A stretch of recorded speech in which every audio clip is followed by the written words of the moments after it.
இருக்கும். ஸோ இப்போ நம்ம ஸ்டிக்கர் ஷீட்டில் இருக்க டிசைனை இந்த ப்ளவுஸ் பிட் நான் வந்து ஒரு சில்க் காட்டன் ப்ளவுஸ் மெட்டீரியல் வந்து எடுத்திருக்கேன் டிசைனிங் பண்ணுறதுக்காக. இதில் வந்து நம்ம இப்போ ஒர்க் பண்ண போகிறோம். ஸோ எந்த ஒரு ஃபேப்ரிக் நீங்கள் எடுத்தாலுமே வந்துட்டு இந்த மாதிரி உங்களுக்கு வந்து மடிப்போ இல்லை சுருக்கமோ வந்து கண்டிப்பாக வந்து நீங்கள் டிசைன் ஸ்டோன் ஒர்க் பண்ணுறதுக்கு முன்னாடி இந்த மாதிரி நல்லா அயன் பண்ணிக்கோங்க.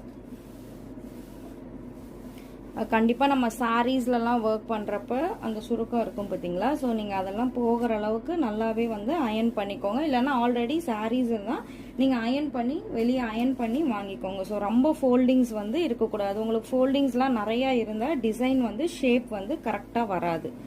ஸோ நான் இங்கே தான் வந்து டிசைன் பண்ண போகிறேன். ஸோ இந்த இடத்துல பாருங்கள், நான் நல்லா அயன் பண்ணிட்டேன். உங்களுக்கு ஒரு மடிப்பு கூட தெரியாத அளவுக்கு அயன் பண்ணிட்டேன். ஸோ இதை அயன் பண்ணதுக்கப்புறம் வந்து பார்த்தீங்கன்னா நம்ம டிசைன் வந்து இங்கே ட்ரான்ஸ்ஃபர் பண்ணணும்.